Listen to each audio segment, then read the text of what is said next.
Good morning all of you. Welcome to filler form में आप सभी दोस्तों का एक बार फिर से हार्दिक स्वागत है।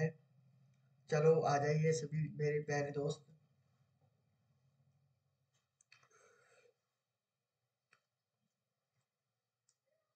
Good morning all of you.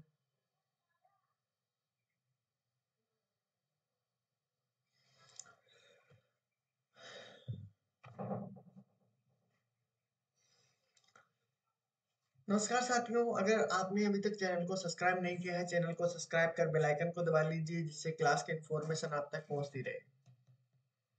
Good morning all of you, good morning. चलो, जिन्होंने अभी तक टेलीग्राम ग्रुप को ज्वाइन नहीं किया, साथियों टेलीग्राम ग्रुप को ज्वाइन कर लो। क्लास की पीडीएफ नोट्स, कोई भी क्लास की इन्फॉर्मेशन होगी तो आपको वहां पर दे दी जाएगी। सीटेट और स्टेट के लिए सभी को बता देता हूँ, 9 बजे आपकी सोशल स्टडी की क्लास होती है, 10 बजे आपकी मैथ की क्लास, 1 बजे आपकी इंग्लिश की क्लास, 3 बजे सीडीपी की क्लास, 6 बजे ईवीएस की और 10 बजे आपकी हिंदी की क्लास होती है। तो ये आपकी क्लासें थी और इनकी थ्योरी सेशन कंप्लीट हो चुका है, इनके एमसीक्यू स्टार्ट हो चुके हैं। तो दोस्तों एमसीक्यू आपके एग्जाम की दृष्टि से बेहद इंपॉर्टेंट है और आपके लिए बहुत इंटरेस्टिंग चीज है जो आपको अवश्य करनी चाहिए। देखिए सीटेट ऑनलाइन क्विज स्टार्ट हो चुका है, फर्स्ट और सेकंड पेपर दोनों का, तो आप जरूर दीजिए। ठीक है, किसी को भी यहाँ पर अगर प्रॉब्लम आती है तो आपके पास मोबाइल नंबर दिए हुए हैं, यहाँ पर जाके आप बात कर सकते हो कि सर हमारा क्विज नहीं लग पा रहा है, कोई भी क्वेरी होती है तो इस पे जाके आप बात कर सकते हो। ठीक है, साइट आपको दी हुई है, तो तुरंत जल्दी से ज्वाइन कीजिए और आपका क्रैश कोर्स शुरू होने वाला है सीटेट एग्जाम फर्स्ट पेपर और सेकंड पेपर दोनों के लिए। ठीक है, चलो फुल कोर्स की बात करते हैं तो अब आप व्हाट्सएप पर भी इन चीजों के बारे में इंफॉर्मेशन ले सकते हैं और आपको बात भी कर सकते हैं। देखिए इसमें आपके क्या है, फुल क्लासें होगी, 5000 एमसीक्यू होंगे जिसमें आपका लगभग कवर हो जाएगा सब कुछ। ठीक है, 20 पीवाईक्यू है, 20 पेपर मॉक टेस्ट है आपके एक्स्ट्रा। ठीक है, तो जरूर दीजिएगा दोस्तों, ये आपके एग्जाम की दृष्टि से बहुत इंपॉर्टेंट है। चलो, तो आ जाइए सभी साथी, क्लास को शेयर कर दीजिए अपने अपने दोस्तों के पास। तो शुरू करते हैं। देखिए आज का जो सेशन है अपना, जो पेडालॉजी से संबंधित क्वेश्चन थे, ठीक है, पेडालॉजी से संबंधित क्वेश्चन थे, उन्हीं के बारे में हम बात करने वाले हैं।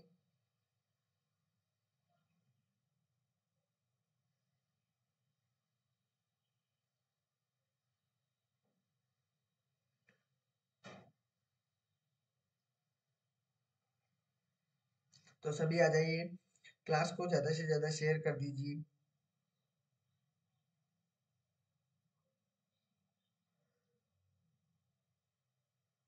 चलो,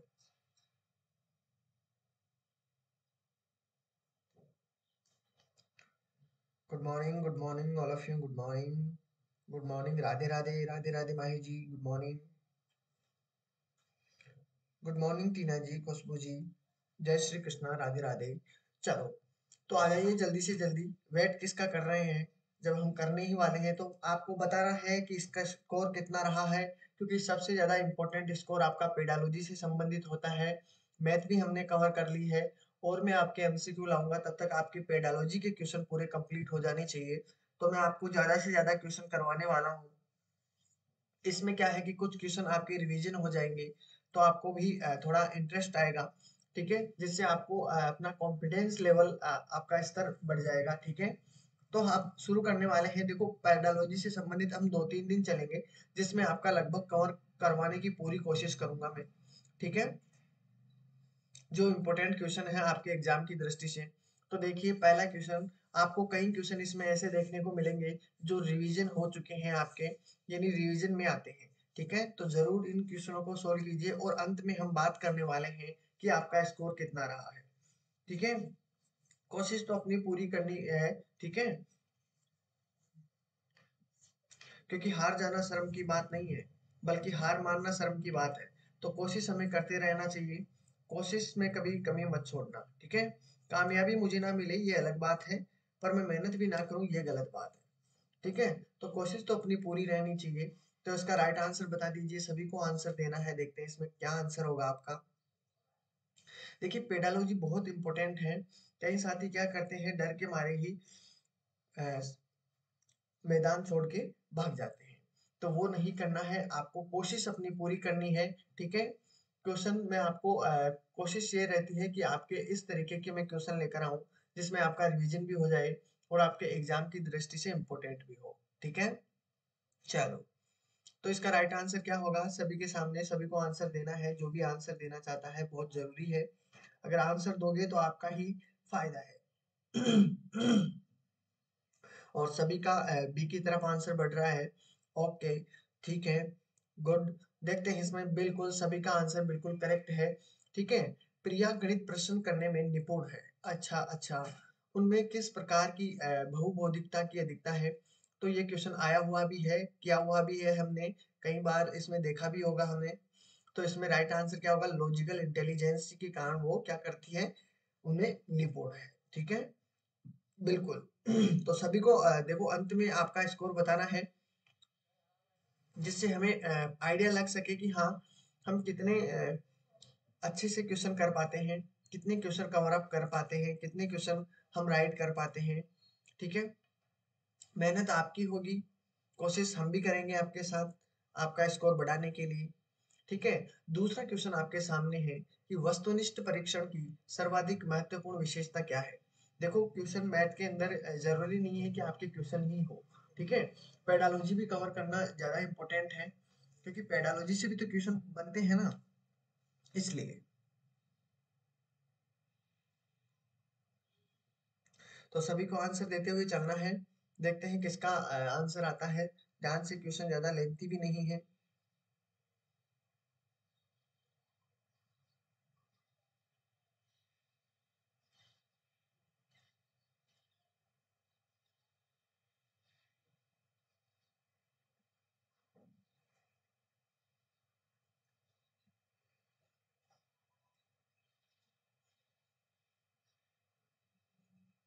ओके,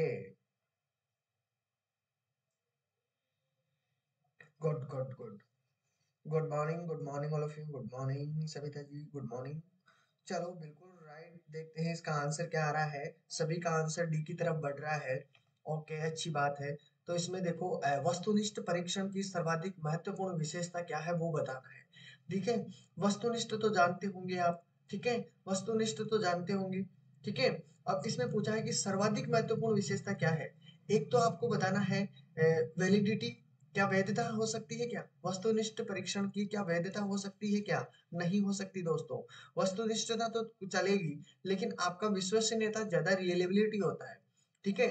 विश्वसनीयता, कितनी विश्वसनीयता है उस पाठ्यक्रम में, उस वस्तुनिष्ठ परीक्षण में, ठीक है, तो वो ज्यादा मायने रखता है। डी, ये सभी नहीं होगा। वैधता क्या होती है? वैधता में वैधता नहीं हो सकती, ठीक है। इसमें राइट आंसर ज्यादा इंपॉर्टेंट क्या होगा? उसमें वास्तविकता होनी चाहिए, विश्वसनीयता होनी चाहिए। तो इसका राइट आंसर क्या हो जाएगा? देखो, हर आपको जो भी वस्तुनिष्ठ क्वेश्चन दिए जाते हैं, उसमें जरूरी नहीं है कि आपकी ऑब्जेक्टिविटी हो सकती है, ठीक है। ऑब्जेक्ट हो सकते हैं, लेकिन आपका क्या हो सकता है उसमें? विश्वसनीयता। हर एक, जो भी आप बुक्स पढ़ोगे, चाहे कोई सी भी हो, लेकिन उसके अंदर रियलेबिलिटी जरूरी है, और वो होती ही होती है, ठीक है, विश्वसनीयता। तो इसका राइट आंसर क्या हो जाएगा? वन इज करेक्ट आंसर, ठीक है।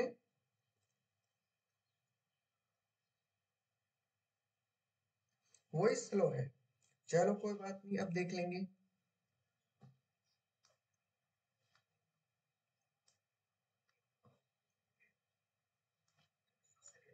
तो इसका राइट आंसर क्या हो जाएगा? One is correct. ओके, चलो, बिल्कुल। चलो, ठीक है। अगला क्वेश्चन देखते हैं। सर्वाधिक प्रभावशाली शिक्षण सामग्री क्या है? इसमें आपकी देखो गलतियां भी ज्यादा होती हैं, क्योंकि सेम सेम एक ही प्रकार के आपको क्वेश्चन देखने को मिलेंगे, और एक ही प्रकार के आंसर भी आपको ऐसे लगेंगे कि सारे सही है, लेकिन वो गलती नहीं करना है हमको, ठीक है। वो गलती नहीं करना है, ठीक है। अच्छे से पढ़िए क्वेश्चन को, एक बार समझ में नहीं आता है दोबारा रिवीजन कीजिए, ठीक है। लेकिन आपको ध्यान से समझना है क्वेश्चन को। मैंने क्वेश्चन पढ़ने का तरीका सिखाया आपको, ठीक है। पहले ये बात समझ लीजिए कि समझते कैसे हैं, तो मजा कुछ और हो जाएगा, ठीक है, बिल्कुल। चलो, तो फिर थ्री के अंदर बी की तरफ आंसर आ रहा है। बी, टीना जी का, माही जी का, बी की तरफ आंसर आ रहा है।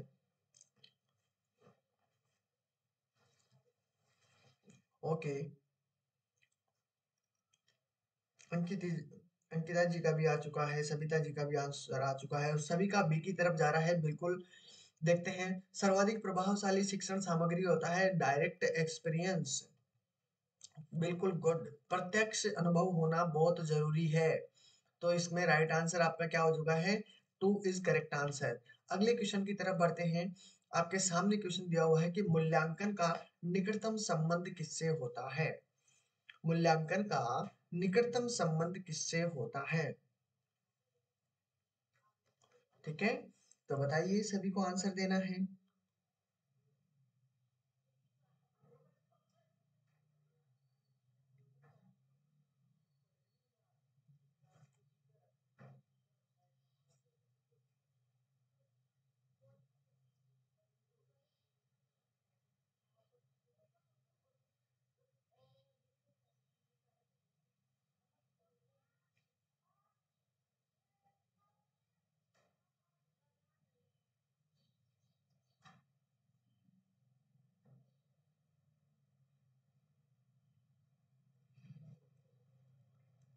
देखिए, पेडालॉजी को कराने का महत्व ये है दोस्तों, देखो आपके मैथ के जो भी कंटेंट आते हैं, मैथ दो पार्टों में डिवाइड है। 30 नंबर के जो आपके पास मैथमेटिक्स सिलेबस के अकॉर्डिंग 30 नंबर का होता है, और आपके जो टॉपिक है 14 के समथिंग टॉपिक है आपके, 14-15 के समथिंग कंटेंट के अंदर, जिसमें आपके 15 क्वेश्चन होंगे और आपके 15 नंबर तो उसमें से होंगे।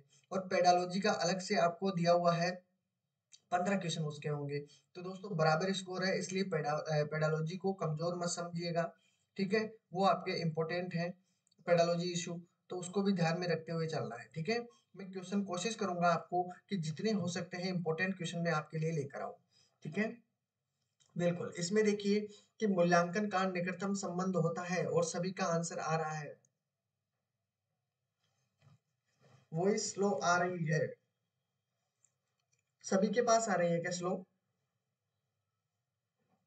क्या बात है, स्लो कैसे हो सकती है? एक मिनट रुकिए, मैं चेक कर लेता हूँ।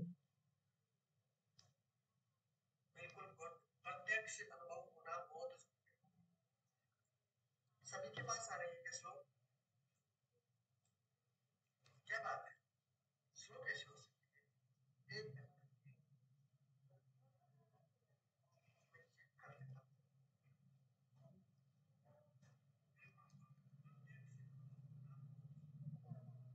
चलो, वैसे ठीक है, यहाँ से तो ठीक है, यहाँ पे तो कोई दिक्कत नहीं आ रही। चलो देखते हैं फिर।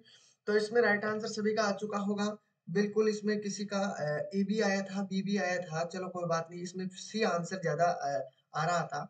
ऑब्जेक्टिविटी, ठीक है, यानी कि उद्देश्यों से। ठीक है, उद्देश्यों से इंपॉर्टेंट चीज क्या है? मूल्यांकन का निकटतम संबंध किससे है? हमने शायद कल या परसों में भी ये क्वेश्चन, इस प्रकार का कोई क्वेश्चन था, उसके लिए मैंने कहा था कि मूल्यांकन का निकटतम संबंध किससे होता है? जो उद्देश्य होते हैं, किस उद्देश्य में मूल्यांकन किया जाता है उसके लिए। तो आपका राइट आंसर क्या होना चाहिए? उद्देश्य से। ठीक है, क्लियर है? बिल्कुल समझते हुए चलना है।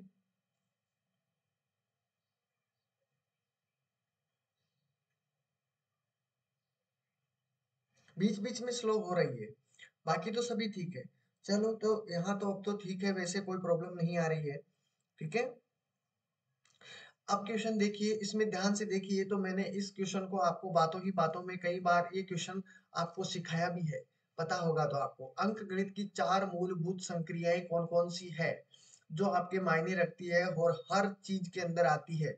बातों ही बातों में हमने ये क्वेश्चन ऐसे ही किया था। ठीक है, मैंने कहा था आपको, और अब देखता हूँ कि कितनों का आंसर सही होगा। ठीक है, माही जी का आंसर आ गया है, टीना जी का आ गया है। अगर आपने ध्यान से देखा होगा, तो आपको ये आंसर बातों ही बातों में करवाया गया है। बिल्कुल, तो सभी का आंसर डी की तरफ आ रहा है। अखिलेश जी का टू आंसर आया है। ओके, अखिलेश जी नए स्टूडेंट हैं लगता है। ठीक है, चलो, तो राइट आंसर इसमें सभी का क्या होना चाहिए? फोर। तो मैंने आपको पहले ही ऑलरेडी समझाया था कि अगर हम मैथ की बात करते हैं, गणित की बात करते हैं, तो चार मूलभूत संक्रियाएं होती है जो आपके हर एक एक क्वेश्चन में आती है। योग होता है, व्यकलन होता है, गुणा होता है और भाग होता है, एडिशन, सबट्रैक्ट, मल्टीप्लिकेशन और डिवीजन। यही आपके इम्पोर्टेंट है और यही हर एक क्वेश्चन में आते हैं। यानी ये तो मूलभूत संक्रियाएं हो गई है। ठीक है, तो सभी का आंसर क्या होना चाहिए साथियों? बिल्कुल, ये क्वेश्चन मैंने करवाया भी है बातों बातों में, इसके बारे में मैंने आपको अच्छी तरीके से बताया भी था। तो इसमें मूलभूत संक्रियाएं आपकी ये चारों होती है। ठीक है, चलो, बिल्कुल, तो सभी का आंसर आ चुका है। इसी प्रकार के इसमें देखिए, क्वेश्चन को ध्यान से पढ़ोगे तो आपको क्वेश्चन, देखिए पहले तो क्वेश्चन को ध्यान से पढ़िए, देखते हैं फिर उसके बाद आंसर किसका आता है। गुड, चलो, देखो, किसी प्रकार के मूल्यांकन का मुख्य अभिप्राय विद्यार्थियों को फीडबैक देना है।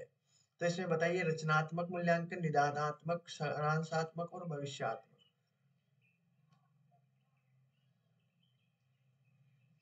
आंसर सभी को देना है और मैं कोशिश करूंगा आपके पेडालॉजी के कुछ 4-5 क्लासें और लेकर आऊं मैं अच्छे से अच्छी। ठीक है, जिसमें आपको क्वेश्चनों को अकॉर्डिंग इस प्रकार के लगे कि बिल्कुल आपको उस क्वेश्चनों को बिल्कुल भी नहीं छोड़ना है। मैं मेहनत जारी है मेरी, और आपको भी कोशिश पूरी करना है। इस मेहनत का आपको फायदा उठाना है जितना हो सके।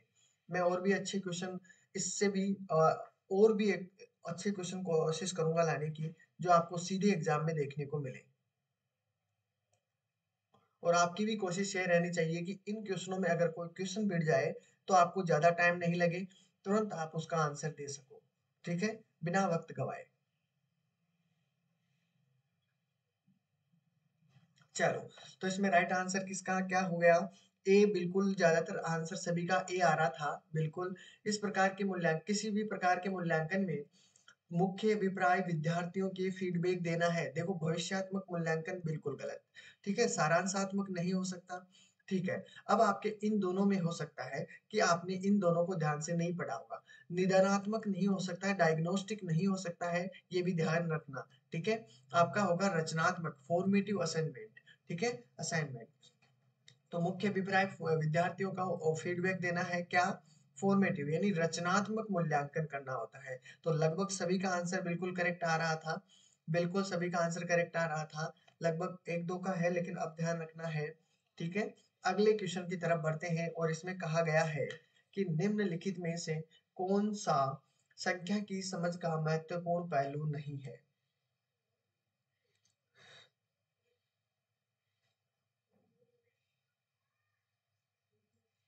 क्या महत्वपूर्ण पहलू नहीं है?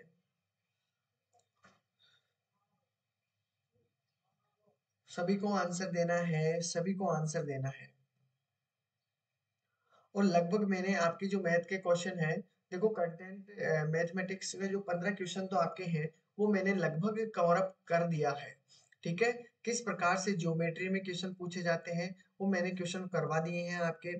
सेप 3D 2D, आई 2D और 3D वाले भी मैंने कवर करवा दिए हैं। फिर भी हम और क्वेश्चन लेकर आऊंगा मैं आपके लिए, जिससे आपके ये भी हो सके।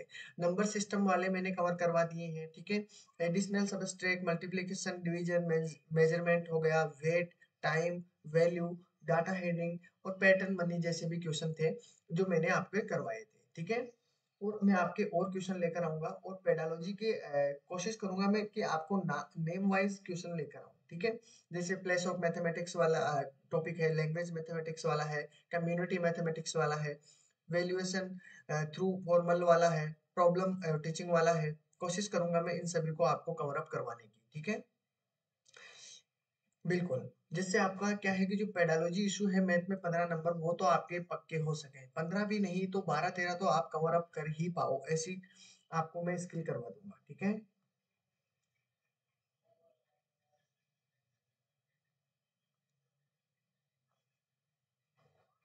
क्योंकि पेडालॉजी ही सीडीपी की तरह ही है, सीडीपी की तरह ही है, और ये भी इम्पोर्टेंट है। तो इनको जरूर देखिएगा, क्योंकि इनको छोड़ने का कोई मतलब नहीं है। ठीक है, इनको छोड़े हो तो काम गड़बड़ हो जाएगा। तो इसमें राइट आंसर सभी का एकदम करेक्ट आ रहा है। Protection is correct answer. इसमें देखिए, इसमें लिखा हुआ है कि निम्नलिखित में से कौन सा, या कौन सा संख्या की समझ को महत्वपूर्ण पहलू नहीं है? क्या महत्वपूर्ण पहलू नहीं है? प्रतिबद्धता होती है, कैलकुलेशन होती है, अंक लिखना होता है बिल्कुल, लेकिन प्रोटेक्शन कोई अहम रोल नहीं होता है इसमें। तो आपका गलत आंसर ये है। ठीक है, कौन सा पहलू नहीं है? डी संरक्षण आंसर नहीं है, और ये हमने कई बार किया भी है। ठीक है, अब देखिए अगला क्वेश्चन देखिए, राष्ट्रीय पाठ्यचर्या रूपरेखा 2005 के अनुसार विद्यालयों में गणित शिक्षण का संकीर्ण उद्देश्य है। According to the National Curriculum Framework 2005, the narrow objective of teaching mathematics in school is. ठीक है, ध्यान से पढ़िए क्वेश्चन को और आंसर देने की कोशिश कीजिए।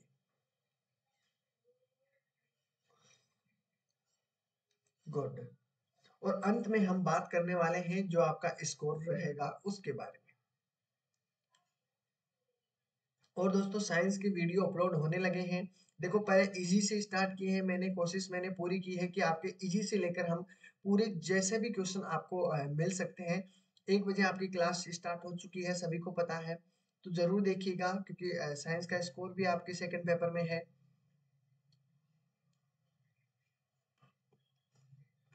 ठीक है,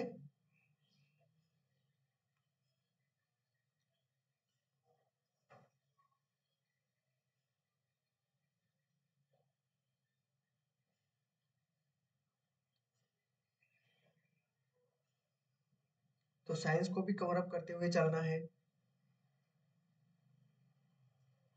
और आंसर आ रहा है इसका भी बिल्कुल। 8 में ए बी डी, देखते हैं इसमें क्या आंसर होगा भैया। और किसी का आंसर आ रहा है? 8 में आंसर सभी का नहीं आया है अभी तक, क्या बात है। 8 में डी और बी में कंफ्यूजन है, कोई बात नहीं है। चलो देखिए, कंफ्यूजन नहीं रखना है इसमें। राइट आंसर देखो आपको ये तो रटना ही है क्योंकि इसमें पूछा है कि राष्ट्रीय पाठ्यचर्या रूपरेखा 2005 के अनुसार बताना था। क्वेश्चन आया हुआ भी है, मैंने आपको करवाया भी हुआ है। ठीक है, संख्यात्मक कौशलों का विकास करना इसका उद्देश्य है। देखिए, राष्ट्रीय पाठ्यचर्या के अनुसार विद्यालयों में गणित शिक्षण का संकीर्ण, संकीर्ण का मतलब जानते हो? बिल्कुल, संकीर्ण का मतलब त्रिकोण ना मान सकते हो। संकीर्ण उद्देश्य है, किससे संबंधित है? रेखीय बीजगणित से संबंधित दैनिक जीवन की समस्याओं की शिक्षा। ठीक है, संख्यात्मक कौशलों का विकास, बीजगणित पढ़ना, परिकलन में मापन। तो आपका होगा इसमें संख्यात्मक कौशलों का विकास करना। इसमें 2005 का मुख्य उद्देश्य था ये। ठीक है, राष्ट्रीय पाठ्यचर्या रूपरेखा के अनुसार। ठीक है, तो इसमें राइट आंसर। और जो आपको एनसीएफ, एनसीएफ की फुल फॉर्म भी यही है, ध्यान रखना, एनसीएफ। ठीक है, नेशनल सरकम फ्रेमवर्क, याद रखना, राष्ट्रीय पाठ्यचर्या रूपरेखा, अगर क्वेश्चन आ जाए तब। ठीक है, चीजों को ध्यान में रखते हुए चलना है, भूलना नहीं है किसी भी चीज को। गणित की शिक्षा का मुख्य ध्येय क्या है? ध्यान से समझना। ठीक है, यानी जो मीन क्या है मैथ का, एजुकेशन का, उसमें बताना है। ज्यामिति के प्रमेयों और उनके प्रमाणों को स्वतंत्र रूप से सर्जन करना। ठीक है, विद्यार्थियों को गणित समझने में सहायता करना, उपयोगी क्षमताओं को विकसित करना, बच्चों की गणितीय प्रतिभाओं का विकास करना। तो सभी को राइट आंसर देना है। गुड। ठीक है, पेपर लेवल थोड़ा हाई टाइप का लग रहा है क्या? लेकिन नहीं दोस्तों, पेडालॉजी के क्वेश्चन होते ही इसी प्रकार के हैं कि आपको देखो लगता ऐसा है कि कोई सा भी इसमें सारे ही सही है ऑप्शन, लेकिन होता नहीं है, आपको वो परफेक्ट आंसर देना है। तो मैंने आपको कुछ तो ऐसे कहा कि कुछ तो आपको परफेक्ट याद करना पड़ेगा, रटना पड़ेगा। ठीक है, और कुछ मैं आपको इस तरीके से समझा दूंगा कि आपको जब भी एग्जाम में देखने को मिलेगा तो आप उसी तरीके से सोल्व करेंगे जहां हम इस प्रकार यहाँ पर सोल्व करते हैं। ठीक है, बिल्कुल, तो बिंदास हो जाइए। बिल्कुल 9 में आ रहा है आंसर।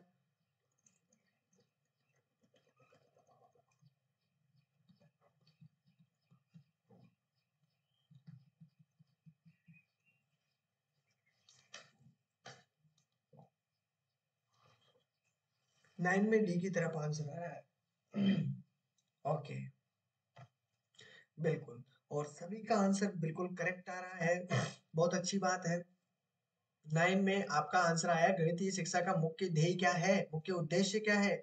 बच्चों की गणित की प्रतिभाओं का विकास करना बिल्कुल लग ही रहा है। देखो, ज्यामिति प्रमेयों के उनके परिणामों को स्वतंत्र रूप से सर्जन करना, ये तो मैथ के अंदर पार्ट है, ठीक है, उद्देश्य नहीं है ये, ठीक है, ये एक हिस्सा है मैथ का, ठीक है, ज्यामिति ज्यामिति प्रमेय। विद्यार्थियों को गणित समझने में सहायता करना, ये कोई मतलब नहीं हुआ। मुख्य उद्देश्य पूछा है, ये तो आपको अपने आप जब ये पढ़ेंगे तो अपने आप बन जाएगा। उपयोगी क्षमताओं का विकसित करना, उपयोगी क्षमताओं को विकसित करना अपने आप विकसित हो जाएगी जब बच्चों को उस गणितीय प्रतिभाओं का विकास करना होता है इसका मुख्य उद्देश्य। समझना, हर चीज को समझते हुए चलना है, ठीक है। चलो, अगला क्वेश्चन आपके सामने दिया हुआ है कि निम्नलिखित में कौन सा खुला अंत वाला प्रश्न है। सभी को आंसर देना है, देखते हैं कितनों का आंसर बिल्कुल करेक्ट होगा। ठीक है, और ये इस प्रकार का मैंने आपको क्वेश्चन भी करवाया है और मैंने अच्छी तरीके से बताया भी था आपको ओपन एंडेड और उसके बारे में। ठीक है, अब देखते हैं कितनों को याद है ओपन एंडेड क्वेश्चन वाला। सभी को देना है, मैं देख रहा हूँ।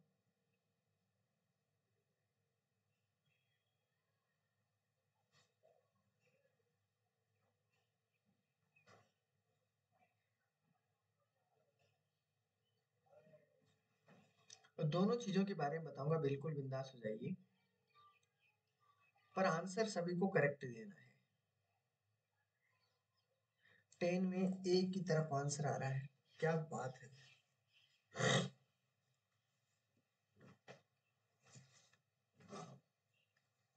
अब मेरे को ये भी बता दीजिए कि खुला अंत वाला प्रश्न यानी ओपन एंडेड क्वेश्चन क्या होता है।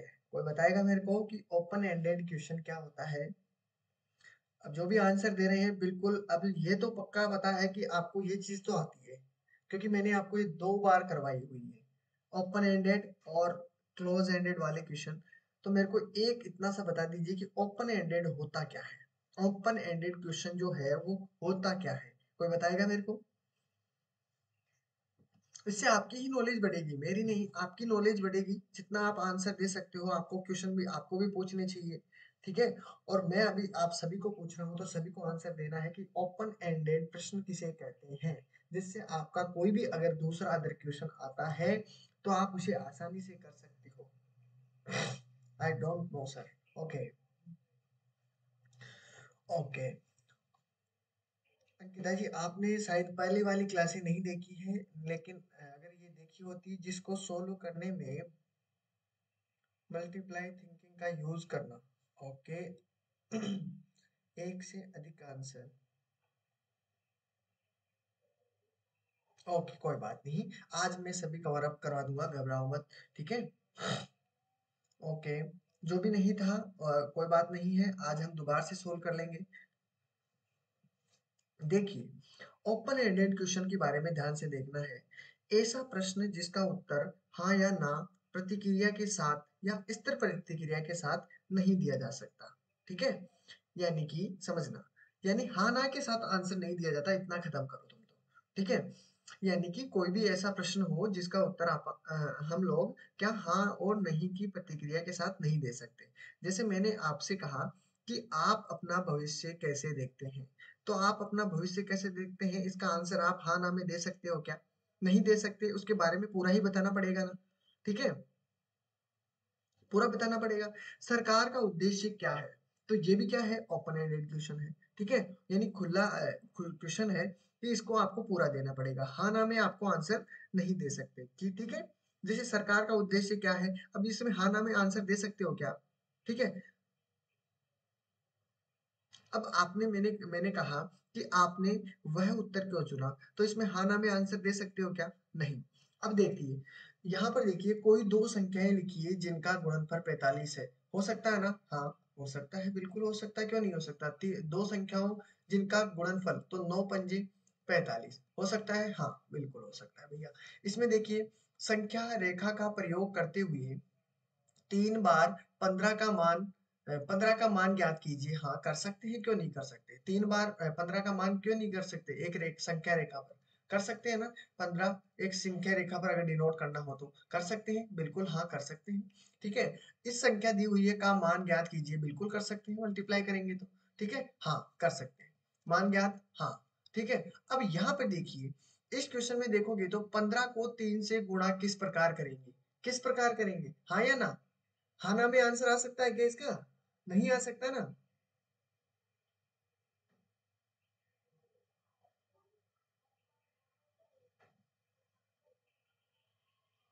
वॉइस क्या सभी के पास कम है क्या, ये बता दीजिए पहले तो मेरे को, वॉइस सभी के पास कम है क्या?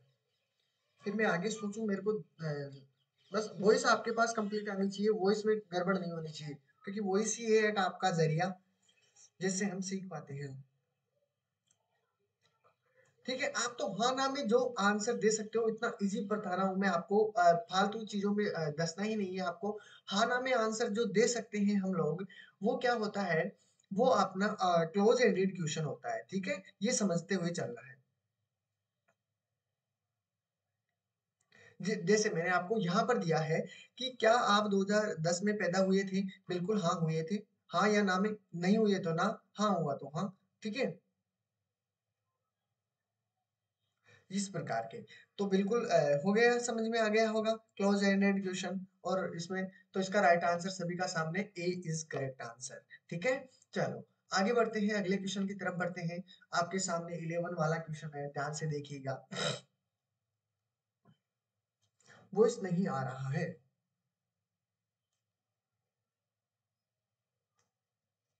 तो इसका राइट आंसर सभी का सामने ए इज करेक्ट आंसर, ठीक है। चलो आगे बढ़ते हैं। देखिए वॉइस तो मेरे पास तो फुल है और आ भी रहा है, देखिए आ रहा है ना। तो अब आप चेक कीजिए कि आपके क्या प्रॉब्लम आ रही है, ठीक है। बिल्कुल सभी वॉइस तो सब यहाँ से क्लियर है, यहाँ पे डन है, यहाँ पे कोई दिक्कत नहीं आ रही है।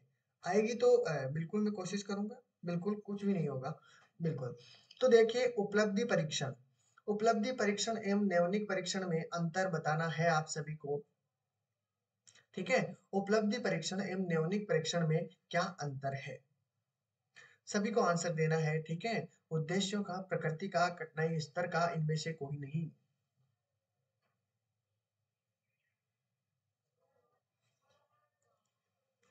क्वेश्चन गलत नहीं होना चाहिए, इंपॉर्टेंट क्वेश्चन है।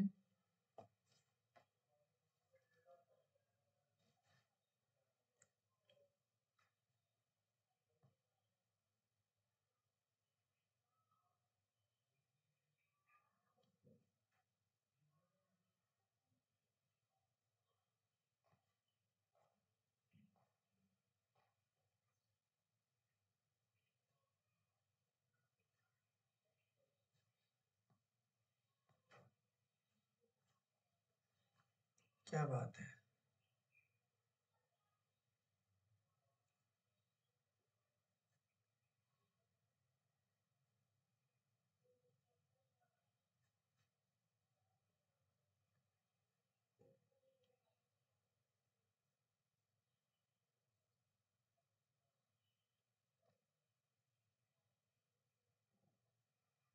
गुड।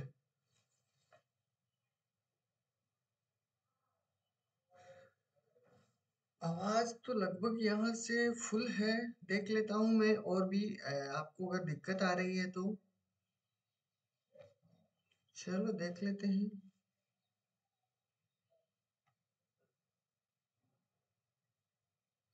देखो वॉइस यहाँ से फुल है, यहाँ पे कोई दिक्कत नहीं आ रही है,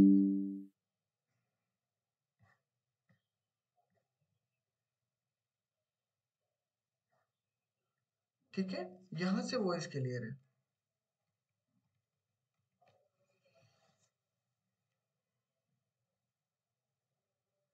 इतनी वीक तो हो ही नहीं सकती है।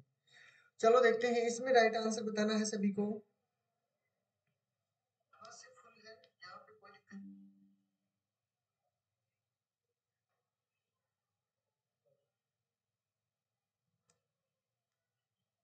ठीक है, यहाँ से वॉइस क्लियर है।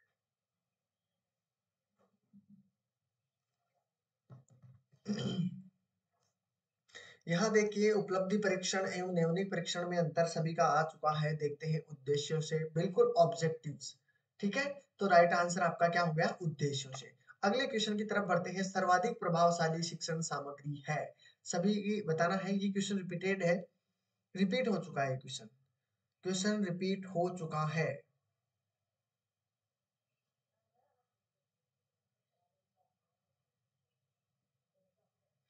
हाँ बिल्कुल, जल्दी जल्दी कीजिए।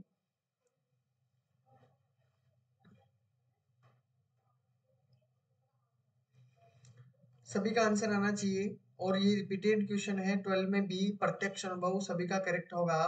ठीक है, बी इज करेक्ट आंसर। सभी का क्लियर है ना?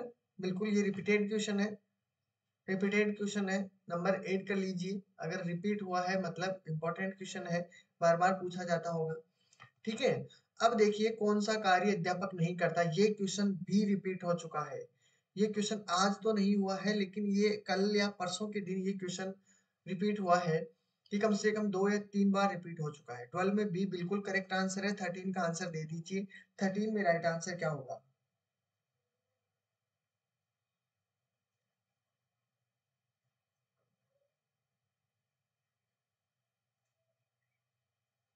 13 में डी की तरफ आंसर आ रहा है। डी, 13 में डी। ओके, डी की तरफ आंसर आ रहा है। ओके, 13 में डी डी डी। गुड।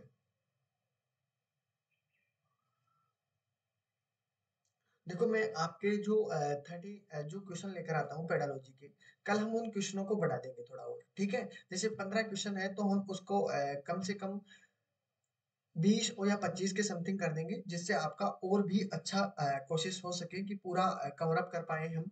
ठीक है, पूरी कोशिश रहेगी हमारी। जितने पेडालॉजी के देखो कितने क्वेश्चन हो सकते हैं उतना अच्छा है। ठीक है, तो कितने कर दें? आप अनुमान बता दीजिए कि 20 कीजिए, अच्छी तरीके से समझ में भी आना चाहिए, जिसमें आपका कितना रहना चाहिए। चलो हम बाद में बात कर लेंगे, पहले क्लास को पूरा कर लेते हैं। ठीक है, बिल्कुल। तो इसमें राइट आंसर सभी का आंसर बिल्कुल करेक्ट है। D is correct answer. Budget बनाना बाकी सभी काम टीचर कर सकता है, करता ही है। ठीक है, तो इसमें राइट आंसर आपका डी इज करेक्ट आंसर। ठीक है, अगला क्वेश्चन देखिए, ध्यान से देखना है। क्वेश्चन इंटरेस्टिंग है, बड़ा है, समझने में दिक्कत होगी थोड़ी, ध्यान से देखना है। सभी को आंसर देना है। हाँ, मैं कोशिश करूंगा कि टाइम कम ले और क्वेश्चन ज्यादा कर पाए। ठीक है, बिल्कुल। जिससे क्या है, हाँ, 30 कीजिए। ओके, 30 कर लेंगे। ठीक है, समझ में आना चाहिए, कोई दिक्कत नहीं है, 30 कर लेते हैं। ठीक है, हाँ, 30 क्वेश्चनों में क्या है कि आपके स्कोर कितना रहता है उसके अकॉर्डिंग भी हम बात कर पाएंगे।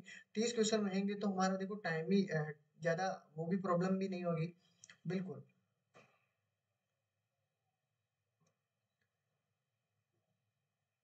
हाँ, पेडालॉजी जितना कर सकते हैं उतना करेंगे, कोशिश ये रहेगी पूरी पूरी।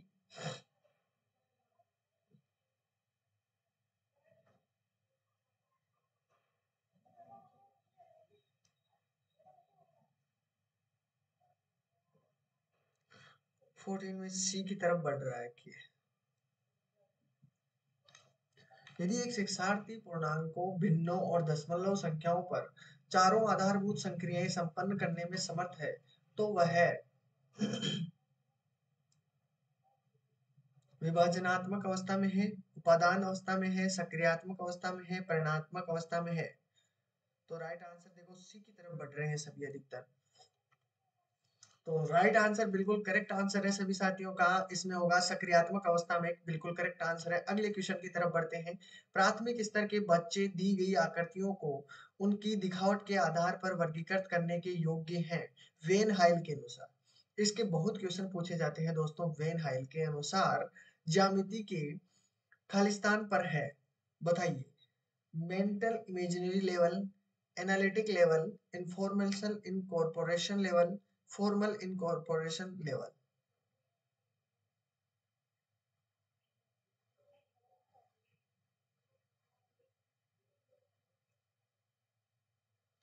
बिल्कुल।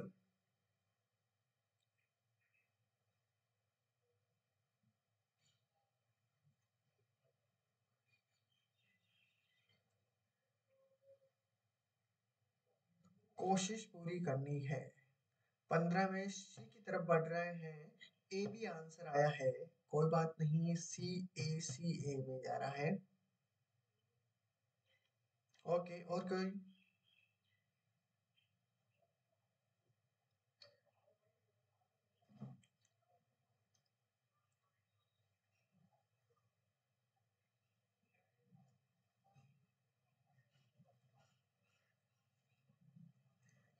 इसमें सभी का क्या पता क्या हो रहा है। 15 सी भी आया है, ए भी आया है, डी भी आया है, ए भी आया है, ए बी भी आ गया है।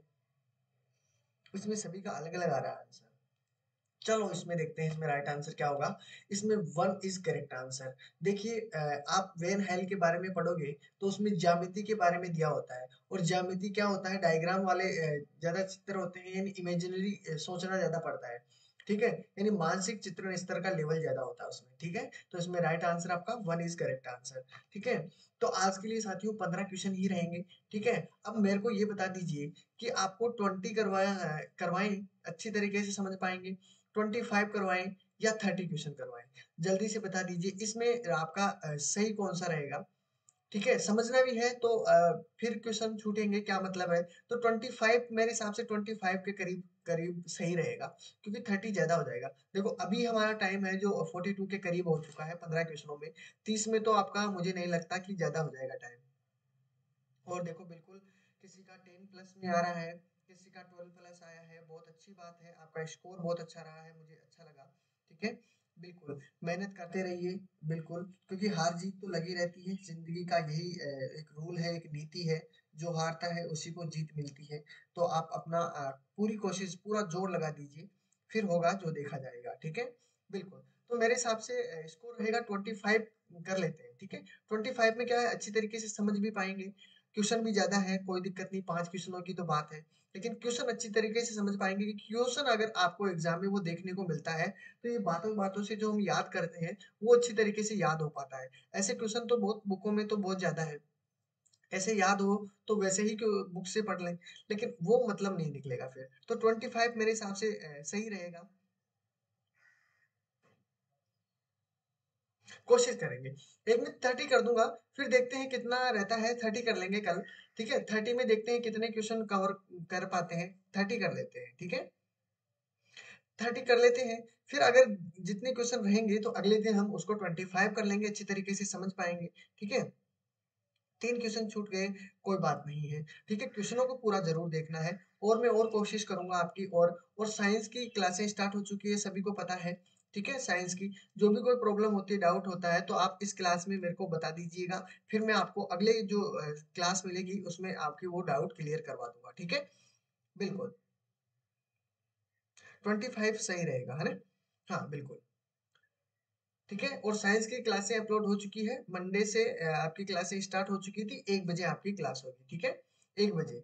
और आपको सभी को पता है प्लेलिस्ट के अंदर पूरी जितनी क्लासें हमने अब तक की है मैथ की, वो सभी आपको प्लेलिस्ट के अंदर जाइए और वहां पर आपको सारी क्लासें मिल जाएगी। ठीक है, पीडीएफ मिल रहे हैं टाइम टू टाइम। ठीक है,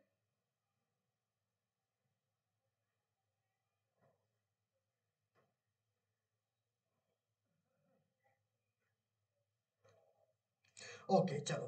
तो अपना फीडबैक जरूर देखी जाइएगा। फिर मिलते हैं हम नेक्स्ट क्लास के अंदर अपनी। टेक केयर, बाय बाय दोस्तों। फिर मिलेंगे अगली क्लास के अंदर। हाँ बिल्कुल, अंडरस्टैंडिंग लेवल के अकॉर्डिंग हम क्वेश्चन को हाँ इंक्रीज कर देंगे। बिल्कुल बिल्कुल, पहले 25 कर लेते हैं। ओके, अच्छी बात है। चलो ठीक है, और साइंस की क्लास अपलोड हो चुकी है, तो आप जरूर देखिएगा और अपना फीडबैक इसके अंदर बताइए कि सर हमें ये चीज समझ में नहीं आई। तो अगले वीडियो में वो चीज हम कवर कर लेंगे। ठीक है, बिल्कुल। ओके चलो, बाय बाय, मिलते हैं फिर नेक्स्ट क्लास के।